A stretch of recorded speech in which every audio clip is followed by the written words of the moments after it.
कई बार क्या होता है कि बच्चों की डिमांड होती है और हम लोग बाहर से उन्हें खरीद कर खिला देते हैं, लेकिन मन में तो ये होता ही है ना कि हम लोग घर पर बनाए तो ज़्यादा अच्छा रहेगा।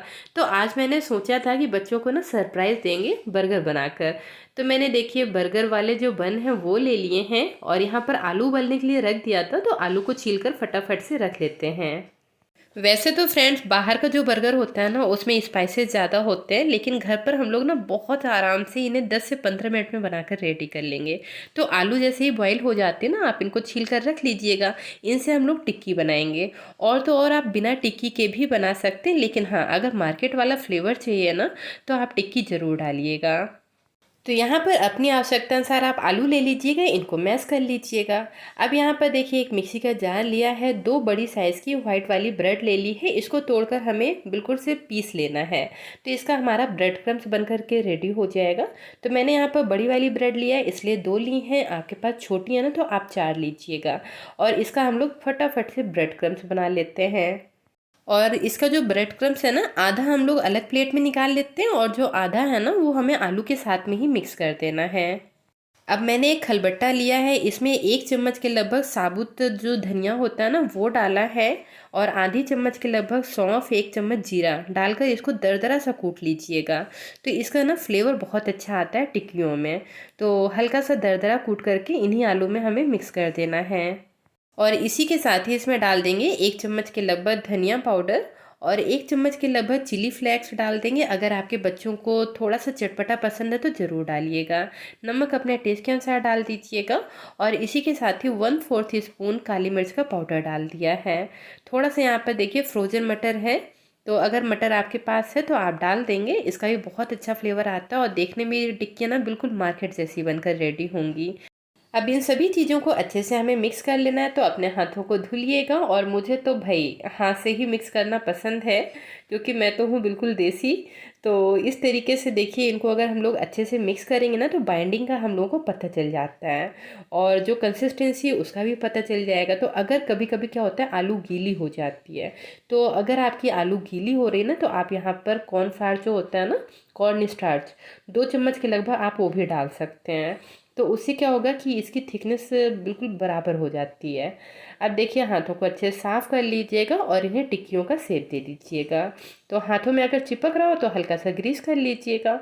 और मैं टिक्कियों को थोड़ा सा बड़े शेप में बना रही हूँ, क्योंकि जो बर्गर बन है ना वो थोड़े से बड़े हैं। तो इस तरीके से करने के बाद आप जो ब्रेड क्रम्स हमने बनाए उससे इसकी कोटिंग कर देंगे। और अगर आपको बहुत ज़्यादा क्रिस्पी करारी टिक्कियाँ चाहिए ना, तो आप ना एक सैलरी बनाना कॉर्नफ्लावर और मैदा की, उसमें डिप करना और उसके बाद आप ब्रेड क्रम्स की कोटिंग करना, तो और भी ज़्यादा ही क्रिस्पी बनकर रेडी होते हैं। चाहे मतलब कितनी देर तक आप टिक्कियों को रखेंगे ना बिल्कुल क्रिस्पी बनी रहती हैं। तो यहाँ पर देखिए मैंने टिक्कियों को इसी तरीके से बना लिया है। और टिक्कियाँ बनाने के बाद आप इनको फ्रीज़र में रख दीजिएगा 1 घंटे के लिए, जिससे कि बढ़िया से सेट हो जाएंगी। और जब आप टिक्कियों को फ्राई करेंगे ना तो बिल्कुल भी खुलेंगी नहीं तेल में। तो अब हमें क्या करना है, इनको एक एक करके तेल में फ्राई कर लेना है। आप चाहें तो इन्हें सैलो फ्राई भी कर सकते हैं, मतलब कि 2 चम्मच तेल में भी आप इनको फ्राई कर सकते हैं। जब मैंने टिक्कियों को बनाकर फ्रिज में रखा था ना, उसी टाइम पर हम लोगों को सडनली बाहर जाना पड़ गया, तो मैंने सेम डे इन्हें नहीं बना पाई थी। तो आप भी अगर इन टिक्कियों को बनाकर फ्रीज़र में स्टोर कर देंगे ना तो सप्ताह भर के लिए आप इनको स्टोर भी कर सकते हैं, बिल्कुल भी ख़राब नहीं होते हैं। तो अगले दिन मैंने ये बर्गर बनाए हैं और इनको अलट पलट करके आप फ्राई कर लीजिएगा। अब देखिए फ्रेंड्स, यहाँ पर हमारी टिक्कियाँ फ्राई हो गई हैं और इसमें कलर भी कितना प्यारा सा आ गया, तो एकदम से क्रिस्पी करारी हैं। तो एक एक करके हम सभी को बाहर निकाल लेंगे। और जितने मैंने आलू लिए थे ना, इसमें 6 टिक्कियाँ बन करके रेडी हो गई हैं। अब चलिए फटाफट से कर लेते हैं सॉस की तैयारी। तो मैंने एक बाउल लिया है, इसमें डाल देंगे 2 चम्मच के लगभग मायनीज़। तो मायनीज़ अगर आपके पास है तो मायनीज़ डाल सकते हैं, नहीं तो आप यहाँ पर हंग कर्ड का भी इस्तेमाल कर सकते हैं।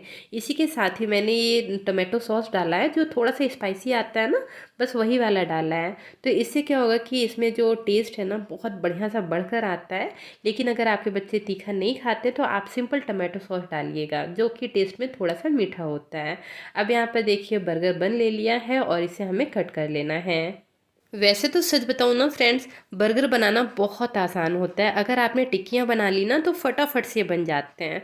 तो कुछ लोग क्या करते हैं कि बर्गर को फ्राई करके बनाते हैं, तो मैं यहाँ पर इसको फ्राई नहीं कर रही हूँ, इसको तवे पर ही सेंक लेंगे।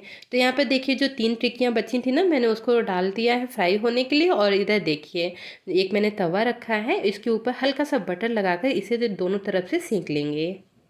तो इस तरीके से हमें बहुत ज़्यादा इन्हें क्रिस्पी नहीं करना होता है, लेकिन क्या होता है हल्का सा जब सेंक जाता है ना तो बर्गर में बहुत अच्छा सा टेस्ट आ जाता है। तो इसी तरीके से अलट पलट करके आप इनको सेंक लीजिएगा दोनों साइड से। आज मैंने वीडियो खड़ा करके कैमरा बनाया है, तो हो सकता है उतना अच्छे से ना बना पा रही हूँ। तो जो भी मुझसे मिस्टेक हो रही है ना, आप लोग मुझे सुझाव दे सकते हैं कि आप किस तरीके से वीडियो को बनाएं। तो यहाँ पर देखिए हमने सभी बन को इस तरीके से सेंक लिया है। अब इसको अलग प्लेट में निकाल लेते हैं और इन्हें हम लोग फटाफट से असेंबल कर लेते हैं। अब बर्गर का जो नीचे वाला भाग होता है ना, उसे हमें सबसे नीचे रखना है। उसके ऊपर मैंने बंद गोभी का एक पत्ता रख दिया है।